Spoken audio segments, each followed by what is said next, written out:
Okay, hey everybody, today we're going to be making two different things, actually officially three different things. I'm going to show you guys how to make a traditional mayonnaise, and we're going to take it from mayonnaise into mustard dressing, but we're going to pause and separate the videos, but we'll link to them and all that, right? And then after that we're going to make a beautiful tuna Waldorf. So let's go ahead and get started with the mayonnaise first, because that's where everything starts. So first I need my towel here. Oh, no, don't need my towel first. I need to do my my garlic first. So I've just got 2 cloves of garlic here, and this little mini piece that fell off of one of them. Just give them a good smash. There we go. Gather them up. I'm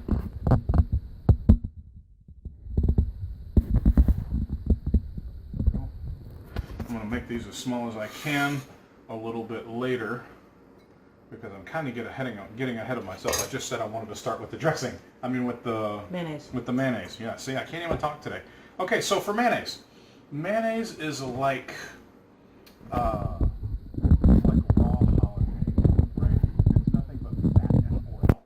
So what you do is you start off with an egg yolk. So I'm going to just yolk this guy right here. There you go. You just dance it back and forth a couple times until all the white falls out, and put it in. Now this isn't like some other recipes where it's absolutely a sin to get any of the yolk and the white mixed up, right? It doesn't really matter. I need my whip. I'll go with this lovely whip right here. So I'm going to stir that in a little bit like that. Now for mayonnaise, what you need to do is you need to add your fat a little bit at a time, but you need something to stabilize the fat in the egg yolk, right? So what we're going to do is we're going to add just a little bit of vinegar, and by a little bit I mean literally just a little splash. I've got 1 yolk in here, just a little splash, maybe a little bit more. There we go.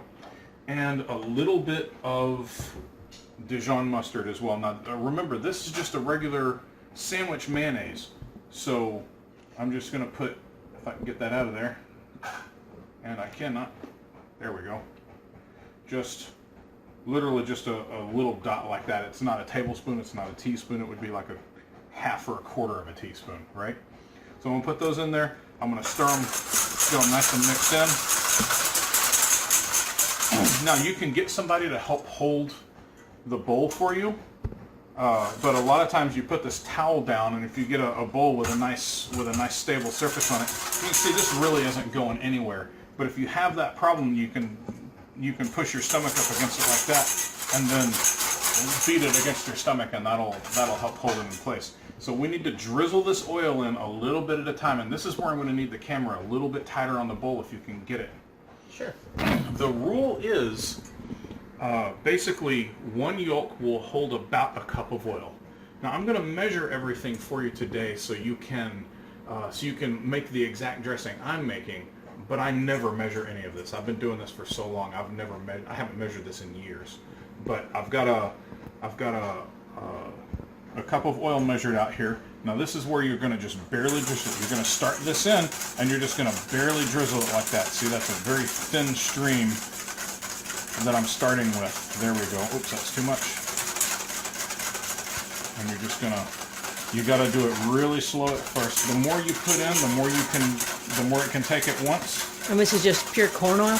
This right now is canola, right. But you can use corn oil, you can use peanut oil, you can use any vegetable oil. I really advise against using straight olive oil, as some people want to do sometimes. I say, oh, well, I like olive oil in dressing, then a lot of olive oil will be really good. No, it won't. It's way too rich. If you want to add olive oil, I would say don't go more than like maybe a quarter. Use it to add just a little bit of richness, but don't make the entire thing out of olive oil. You'll be very unhappy. It's way too rich and it's too heavy, and it gives it really, it gives it an off taste. It's not a good oil to use for something like this by itself. So you're going to see, as I do this, as I get more of this oil in here, see how it's really running right now? You're going to see this thicken up, and it's going to get really hard to mix this in comparatively.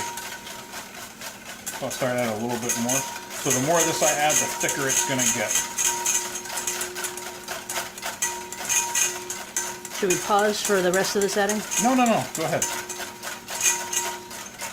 It's not that tedious. But I want to show you how quick you can make your own mayonnaise. When you're buying mayonnaise at the store, it's not going to be this color because I don't know why. They put something in it to get it as white as possible.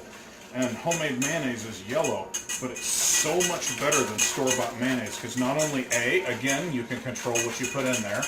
B, it's cheaper. It tastes fresher.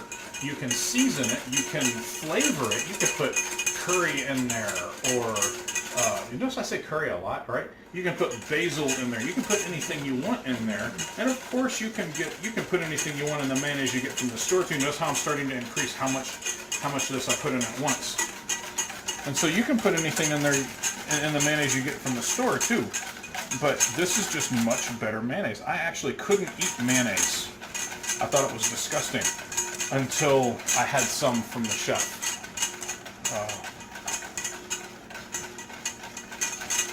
So you can see it kind of gets a little bit watery and gooey first. Now you see here, now it's starting to thicken up and it's actually starting to look somewhat like mayonnaise. So it's an interesting thing that you taught me this way, and it gets exhausting for me to sit there and do this with the whip. But I'll actually use the hand mixer, and I have never, ever seen you use the hand mixer. No, I learned this way. I used to do, 6-10 times this much mayonnaise. But see, speaking from experience, I don't see anything wrong with the hand mixer at all. No, so long as you add the oil slowly, that part is important. The important part, no, it's okay. You don't have to hold it. Who cares if the bowl turns around a little bit? Now you notice how the reason why the bowl's turning is because this is starting to get thicker. See? It's starting to look like actual mayonnaise. The key to doing it like this is to relax. You relax as much as you can, and it's just the wrist that I'm moving. So, and if the bowl moves a little bit like this, it doesn't really matter. And we're almost done here. And that's all the oil that this egg yolk will accept. Now, it may accept a little bit more, but it'll start to separate as it sits, right? So here we have a beautiful sandwich mayonnaise. We're not quite finished yet. We've got to season it. Oh, that's right. I said I was going to measure everything. So we've got 1 large egg yolk and 1 cup of oil. I'll put in a teaspoon of salt. That might be a bit much, but it's okay. And I'm going to go with half a teaspoon of pepper. Yeah. This is white pepper, but let's go with a quarter. Would black pepper just destroy this? We don't use black pepper for stuff like this because white pepper is typically finer and it mixes in better and it won't color the sauce, and you want mayonnaise to be, some sauces like cream sauces and whatnot, you really don't want to see the little specks in there, right? So, okay. Mix all that seasoning in. Let's see how we did with the seasoning. And we did maybe like a teaspoon of vinegar and a teaspoon or less of It was just literally mustard. just a tiny splash. It wasn't even a teaspoon. So, give that a shot. It is mayonnaise. yay. It's quite lovely. Mayonnaise. Okay, so we're going to stop this video here because this is just plain mayonnaise. And then we're going to go into dressing in the next video, and we'll co-link them so that you can know how to make one from one.